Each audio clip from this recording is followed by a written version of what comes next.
E nós continuamos a série de entrevistas com os candidatos a prefeito de Joinville. A NDTV oferece a oportunidade para que os mais de 400 mil eleitores conheçam as propostas e as ações dos prefeituráveis. A ordem das entrevistas foi definida em sorteio na presença de representantes dos candidatos.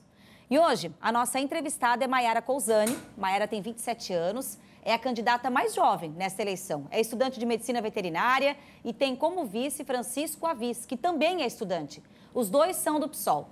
Boa tarde, candidata, e bem-vinda. Boa tarde, muito obrigada. Primeira pergunta, justamente falando da sua idade, pouca idade, experiência política, porque atua apenas como assessora de um vereador. Você acredita estar preparada para assumir a maior cidade do estado? Então, essa é uma pergunta que ela sempre chega para a gente, né?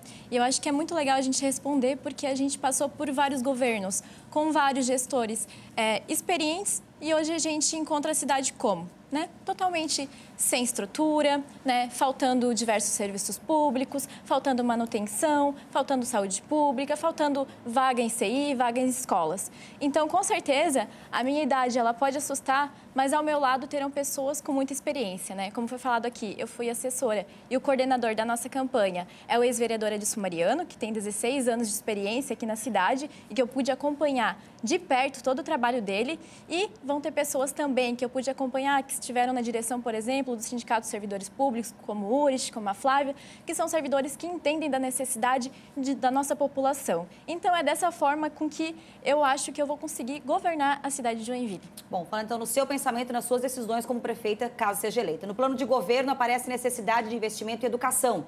O objetivo é zerar o número de adultos analfabetos. Você sabe, candidato, qual é o índice hoje de analfabetismo em Joinville? Então, hoje em Joinville, em relação a números agora, eu não consigo te trazer aqui um número de analfabetismo, mas a gente vê quantas crianças estão fora das escolas de Joinville e quanto que falta, por exemplo, de vagas nas escolas e de vaga em CIs também. Então, com certeza, o investimento em educação pública, gratuita e para todos, com todos os jovens, com todas as crianças dentro das escolas, né, vai ser a forma com que a gente vai resolver o problema de analfabetismo hoje aqui em Joinville. Bom, a prefeitura, até para responder, ela trabalha com dados oficiais do IBGE. E de acordo com o IBGE, o último censo, mais ou menos 2,2% de joinvilenses, que dá mais ou menos 12 mil joinvilenses que não são alfabetizados.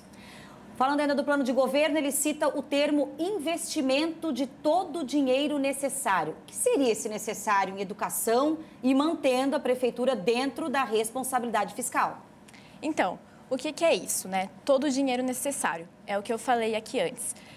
Todo o dinheiro que seja necessário para não ter nenhuma criança fora da escola, para não ter nenhum jovem fora da escola, para não ter nenhum morador aqui da cidade, nenhum trabalhador, por exemplo, que fique esperando horas no SUS para conseguir um atendimento, que não tenha nenhum trabalhador que precise ficar 2 horas dentro de um transporte público que é precário, né, para conseguir chegar até o seu local de trabalho, até o seu local de estudo. É esse todo investimento que a gente coloca dentro da responsabilidade fiscal que a gente vai estar acompanhando sim.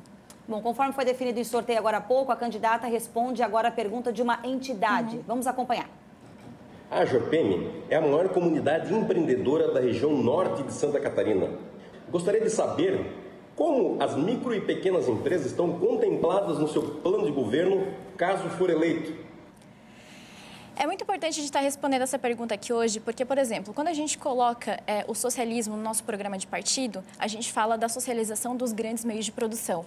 E hoje, os pequenos empresários, os pequenos comerciantes, os microempresários, eles estão sendo deixados de lado. A gente vai ter uma reunião com a Jopeme até no dia 19, onde a gente vai estar podendo colocar qual que é o nosso plano de governo para esses pequenos empreendedores, que foram deixados principalmente de lado durante a pandemia, né? Onde a gente viu, por exemplo, sem a valorização dos pequenos comércios nos bairros. Então, a valorização desses pequenos comerciantes, elas vão ser, sim, uma prioridade no nosso plano de governo. Bom, candidato, seu partido defende um transporte público de graça, gratuito. E a prefeitura seria responsável por arcar com os custos de compra de ônibus, contratação de trabalhadores, sistema também de operacionalizar, desculpa. Você tem uma estimativa de quanto isso custaria? Então, hoje Joinville paga os moradores, né, de Joinville pagam a passagem mais cara do país, né? Joinville tem a passagem mais cara, o transporte é precário. e existe recursos para isso, né? Então, a nossa defesa é por um transporte público gratuito para todos, por tarifa zero, a partir do quê? Dos recursos públicos, a partir dos nossos impostos que a gente paga, né? Porque existe, né? O transporte, ele é público, mas hoje quem que coordena ele? São empresas privadas, né, que tornam essa passagem cara.